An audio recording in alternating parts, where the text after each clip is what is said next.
শান্তিপুর পৌরসভার 12 নম্বর ওয়ার্ডের প্রবীণ বৃদ্ধ উজ্জ্বল বিশ্বাস, বয়স 52, এসআইআরের লাইনে শুনানিতে তার নাম এসছে এবং সেই শুনানিতে এসেই এখন রীতিমতো অসুস্থ হয়ে পড়েছেন এই লাইনে দাঁড়িয়ে।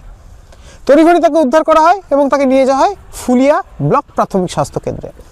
তারপর অবস্থার অবনতি ঘটলে তাকে পাঠানো হয় কল্যাণী জেএনএম হাসপাতালে, সেখানে তিনি স্থানান্তরিত হন এবং চিকিৎসাধীন থাকেন। এই ঘটনা প্রকাশ্যে আসার পরেই কিন্তু রীতিমতো নির্বাচন কমিশন এবং রাজ্যের বিরোধী দল বিজেপিকে কটাক্ষ করতে চায়নি তৃণমূল কংগ্রেস। তারা জানাচ্ছেন সেই একটা ঘটনা নয়, রাজ্য জুড়ে এরকম একাধিক মানুষ অসুস্থ হচ্ছে, তার জন্য দায়ী শুধুমাত্র নির্বাচন কমিশন এবং বিজেপি।